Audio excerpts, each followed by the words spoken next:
Muchas gracias por aceptar este tiempo para dialogar con el Grupo El Deber. Hace 20 años decíamos que estábamos sobresaturados de información.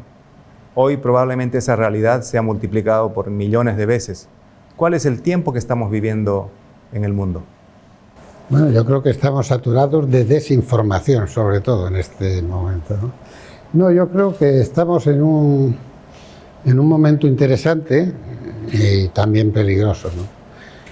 Yo a veces evoco la invención de la imprenta, porque Internet es un proceso tecnológico más importante todavía que la imprenta, ¿no? Cuando se inventó la imprenta se pudo interpretar libremente la Biblia, entonces los monjes ya no eran los que interpretaban oficialmente la Biblia. Hubo una crisis inmobiliaria en los monasterios porque hubo muchos monasterios que tuvieron que cerrar, puesto que las Biblias llegaban a las casas, y se generaron las guerras de religión. Hubo un gran desorden en Europa, sobre todo, que duró cerca de 3 siglos, hasta que apareció la Ilustración. La imprenta se inventa en 1492, solo en el siglo XVIII empieza a haber lo que parecía algo parecido a un periódico, ¿no? Pues Internet ha generado, igual que la imprenta, grandes beneficios para la humanidad, pero al mismo tiempo un desorden y un destrozo formidable, que ha tenido lugar a la vez con el final de la Guerra Fría, la desintegración de la Unión Soviética, la globalización financiera, etcétera y tal. Estamos viviendo un momento muy complicado. Hace solo 40 años que se inventó Internet como tal.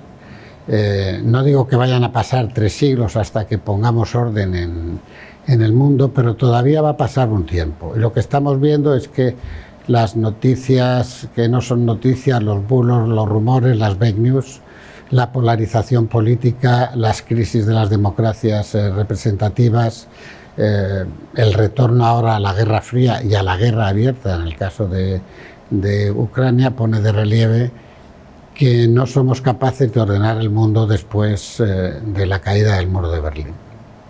Hace 50 años el mundo se proponía construir un nuevo orden mundial de la comunicación y la información.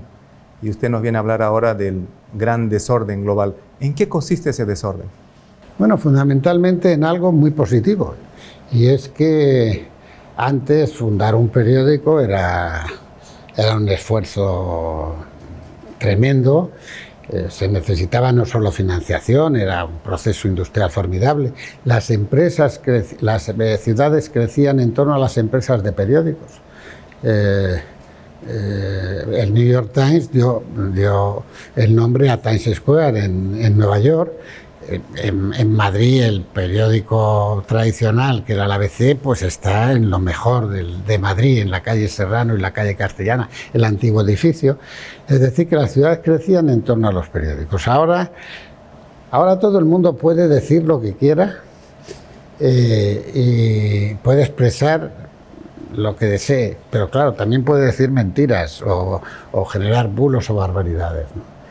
En YouTube hay hoy 300.000 canales de televisión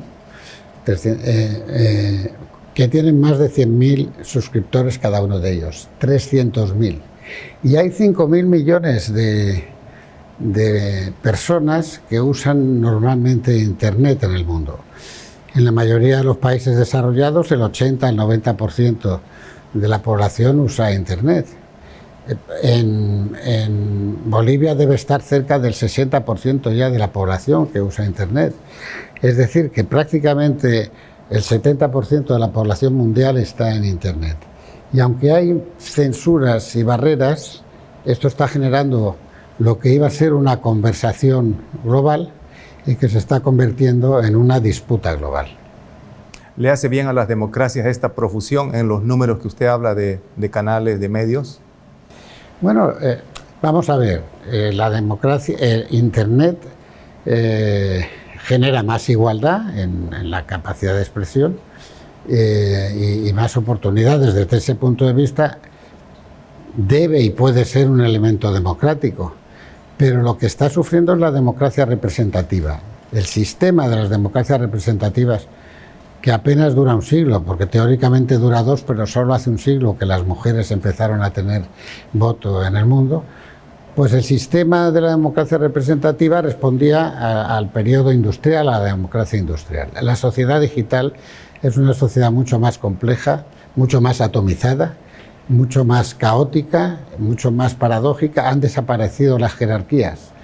Antes la universidad, el Estado y la Iglesia eran los que de alguna manera desde la cúpula organizaban las sociedades. Ahora no hay jerarquías y eso, no hay élites, y eso hace que efectivamente haya mucha confusión y por lo tanto ese desorden, con el que vamos a tener que aprender a vivir todavía durante unas cuantas décadas.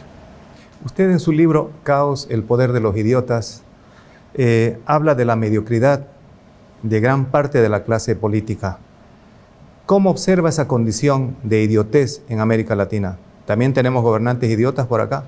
Sí, yo creo, en América Latina y en América del Norte, ¿no? Es decir, o sea, hay que ver lo que fue Trump, ¿no? Pero ahora vemos también que Biden no es que sea idiota, pero está en una situación personal muy compleja, parece más bien desorientado. Hay idiotas en todas partes del mundo. Además, la política, para los políticos honestos, se ha convertido en un elemento de alto riesgo en las democracias. Normalmente ganan poco dinero, menos del que ganarían en sus profesiones liberales, están siendo atacados permanentemente. Y luego el aumento de la corrupción ha sido notable en todas las democracias. Casi todos los gobiernos, casi todo el mundo que llega al poder llega bajo el eslogan de la lucha contra la corrupción. Pero los que vienen también llegan con la lucha contra la corrupción, ¿no? Yo creo que lo que está pasando es que el sistema de la democracia representativa responde a la sociedad industrial, por lo tanto a la máquina de vapor y a los 2 últimos siglos.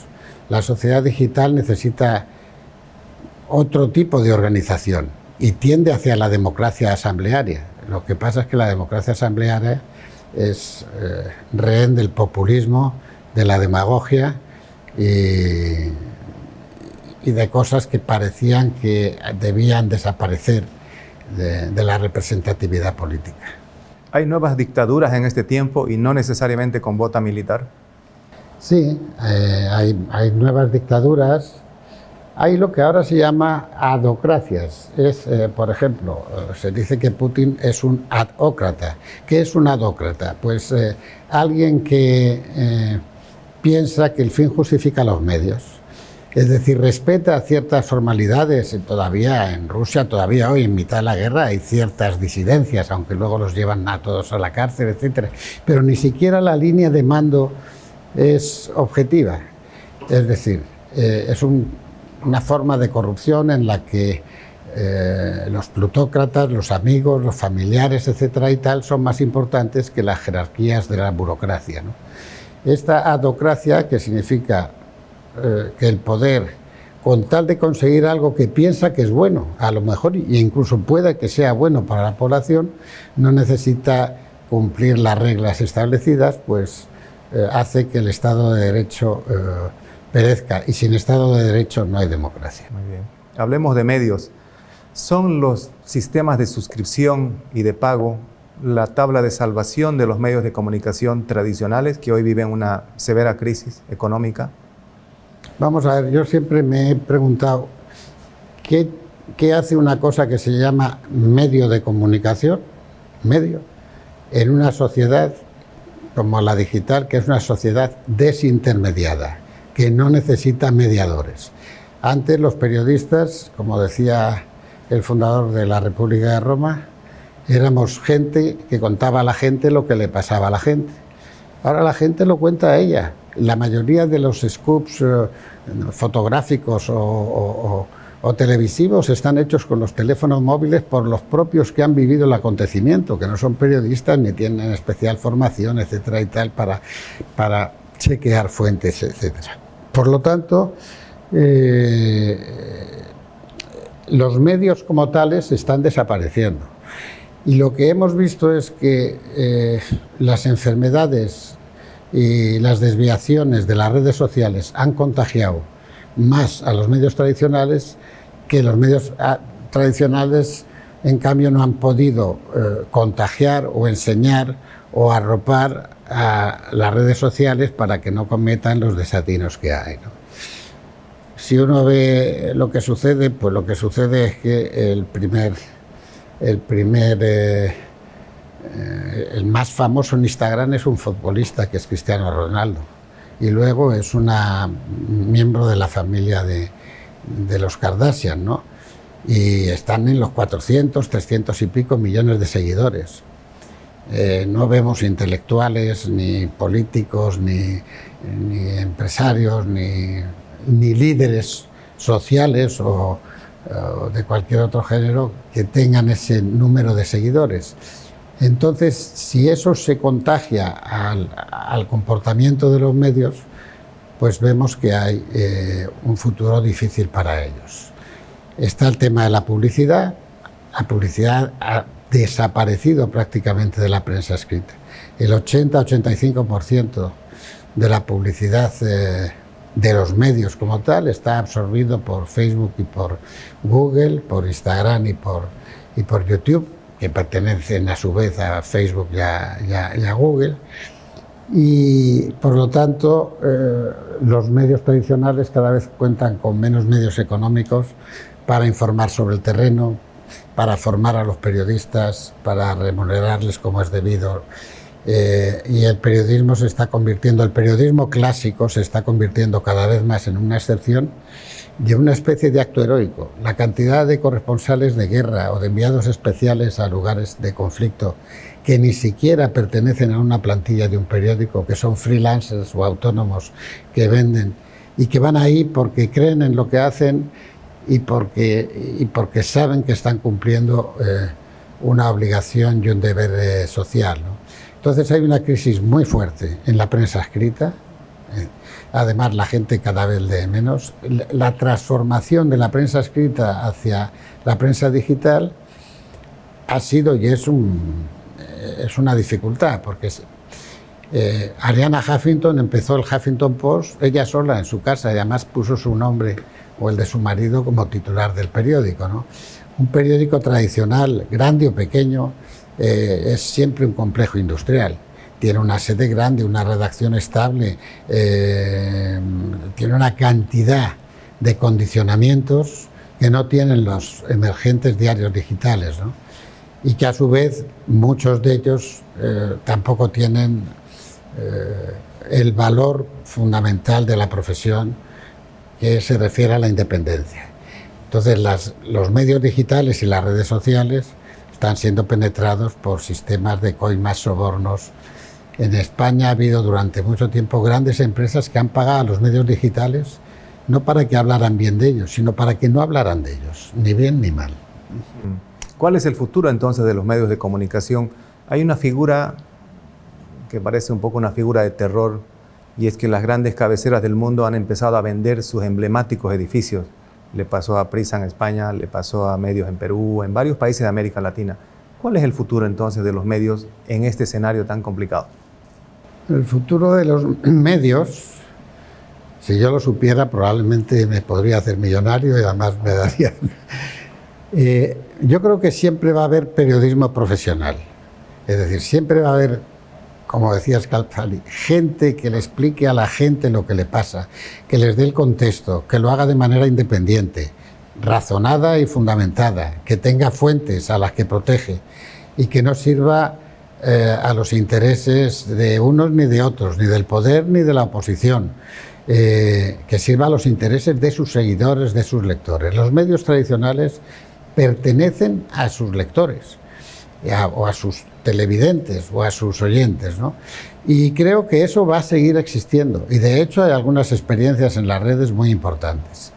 Pero el sistema industrial de los medios está desapareciendo, como ha desaparecido el sistema industrial de otras cosas. Pongamos la industria textil o cualquier otro tipo de industrias que se está reorganizando de acuerdo con la sociedad digital, que no es como la sociedad industrial. Hemos visto lo que ha pasado con el teletrabajo durante la pandemia, cómo se ha acelerado el teletrabajo y cómo hay cada vez más gente que trabaja en su casa y cómo eso afecta a la informalidad del empleo y a las relaciones laborales, al funcionamiento de los sindicatos, etcétera, ¿no?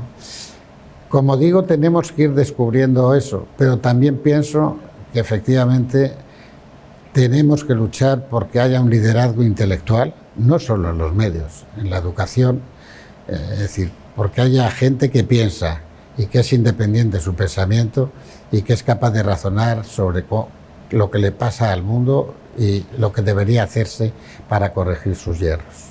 ¿Cómo se consigue eso, Juan Luis? Porque en las redes sociales las audiencias privilegian el contenido frívolo, divertido, el del entretenimiento. ¿Las ideas serias tienen que dejar de ser aburridas para llegar o cuál es el camino? No, las ideas serias no son aburridas. Hay una frase de Chesterton muy famosa que dice que lo aburrido, lo divertido no es lo contrario de serio, lo divertido es solo lo contrario de lo aburrido, nada más. Puede ser divertido y serio a la vez, ¿no? ¿Cómo hacerlo? Pues en primer lugar, perdiendo el ego, ¿no? El problema que hemos visto es que los clics en el sistema digital han contagiado a los periódicos, a las radios, a las televisiones, etcétera. Entonces hay una subversión.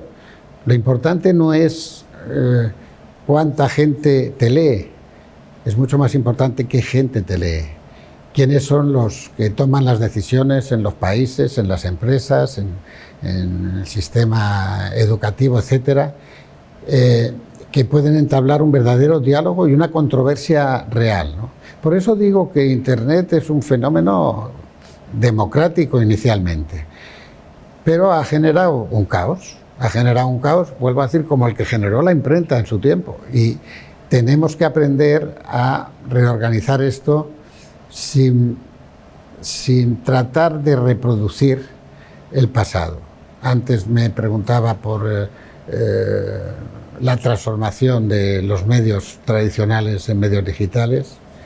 Es muy difícil. Hay un peso tremendo que hace no competitivo a los medios tradicionales. Aunque algunos, yo diría que el que mejor lo está haciendo es The Economist. The Economist era un semanario muy importante, ahora prácticamente se ha convertido en un diario, gracias a la digitalización. Todos los días te envía el The World Today y todos los días tienes las 7, 8 noticias importantes del mundo contadas por un semanario, que ya no es un semanario, que hace. Es decir, entonces es una transformación difícil, es una revolución, y todas las revoluciones son sangrientas y generan víctimas. Lo digital también trajo nuevas élites al mundo. Estas nuevas élites son más poderosas que las élites como las conocíamos antes del mundo industrial del que hablaba usted. Sí, porque son globales. Hace tiempo, cuando Bill Clinton era presidente, hace ya mucho tiempo, cuando Bill Clinton era presidente de los Estados Unidos, los chinos decían, queremos ver a Bill y que venga a vernos, pero no era Bill Clinton, era Bill Gates al que querían ver, ¿no? Claro, es decir, 5.000 millones utilizando Internet, más de 2.000 millones de personas utilizando Facebook. Son territorios verdaderamente insospechados hace nada más que unos años. Twitter tiene 15 años de vida. Google tiene 20 y pocos años de vida y además hemos visto grandes fracasos. ¿Dónde está América Online? América Online se compró Time Warner, que era el grupo de medios más grande del mundo. ¿Dónde está Time Warner ahora? Bueno, está la Warner por un lado, Time por el otro, con los mismos problemas que la prensa tradicional. Y América Online, bueno, su dueño dio un pelotazo financiero. Y ¿o dónde está MySpace? ¿O dónde están los intentos que hizo Murdoch para crear un periódico digital de nueva planta que tuvo que cerrar? Vuelvo a decir, esto es una nueva mentalidad y por eso las generaciones jóvenes tienen mucho que decir en esto, ¿no? Pero un mundo sin maestros es un mundo que va hacia la perdición. y hay que buscar la manera de encontrar el liderazgo intelectual en las redes sociales también. ¿Y cómo lidian las generaciones, digamos, de 50 para arriba con las redes sociales, esta relación tan extraña con el móvil, que es el lugar por donde se llega al conocimiento, a la información? Bueno, yo estoy bien arriba de los 50 y sin embargo pues estoy también enganchado a las redes, ¿no? A veces pues la agilidad física para el tecleo de los móviles no es tanto como si tuvieras 15 o 20 años, ¿no?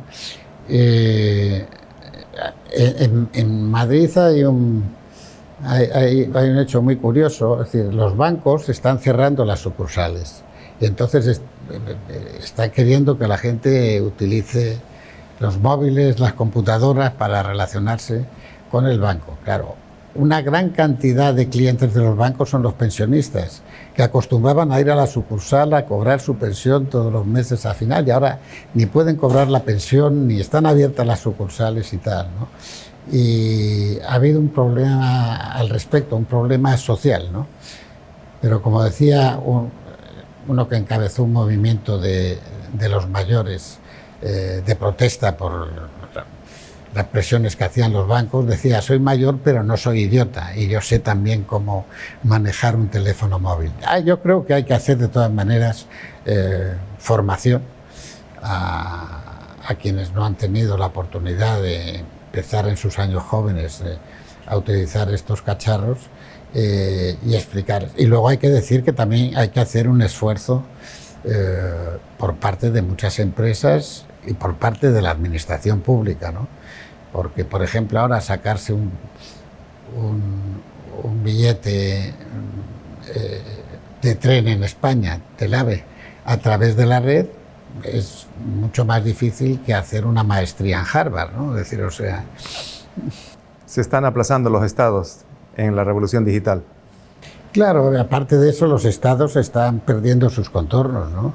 Es decir, la revolución digital sobrepasa las fronteras, incluso en países de dictaduras fuertes como China o como Irán, donde se trata de controlar y se cierra el acceso a las plataformas. Hay maneras de que efectivamente se puedan vulnerar esas censuras y esos...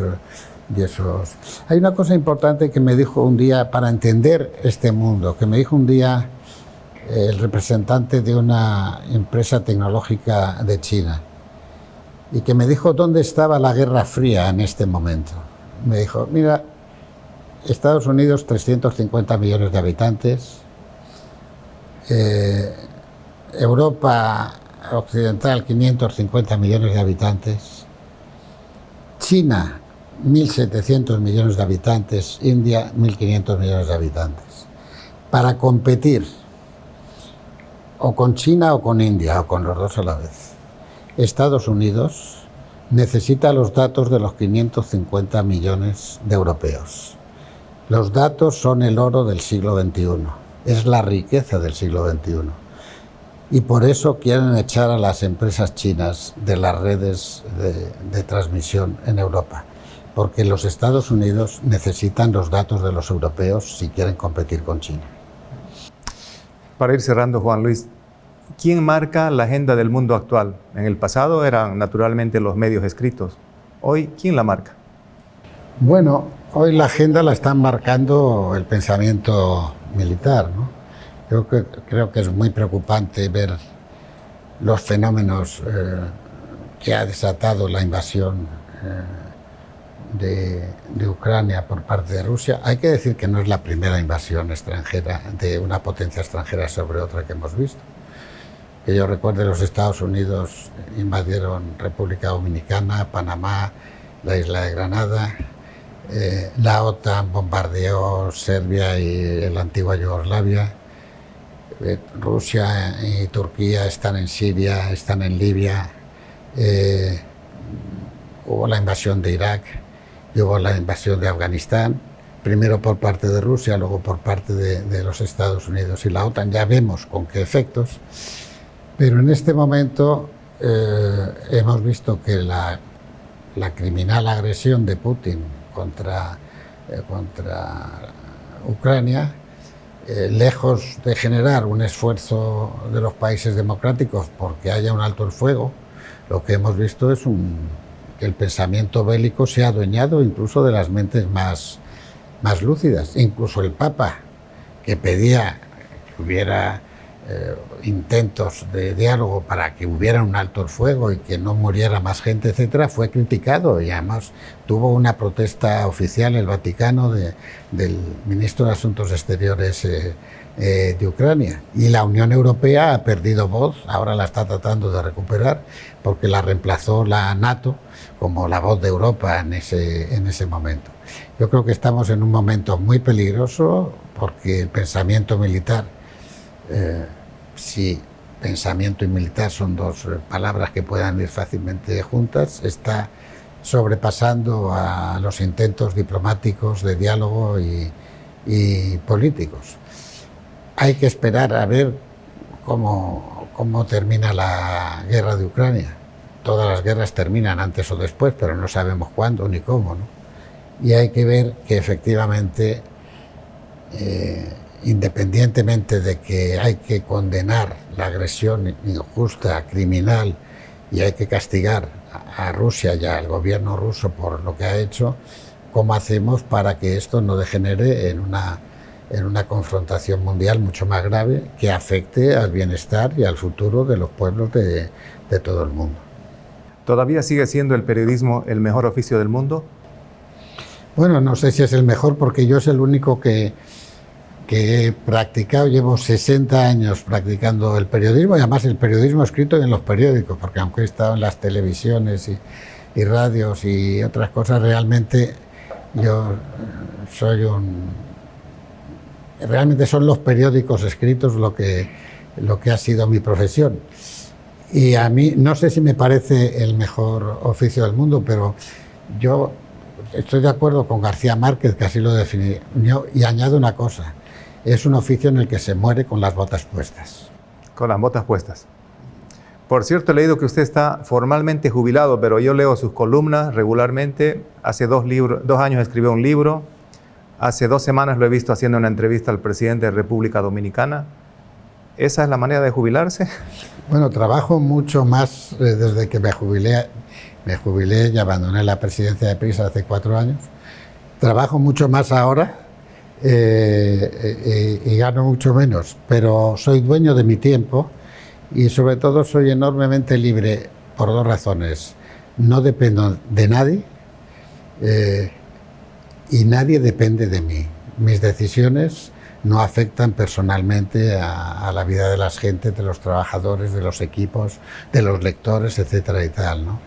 Y ese es un privilegio que solo la jubilación nos ofrece. El ser verdaderamente independiente y poder equivocarte, porque eres tú solo el que te equivocas y no una institución ni una organización. Muchas gracias, Juan Luis. Muchas gracias a usted. Gracias por este tiempo.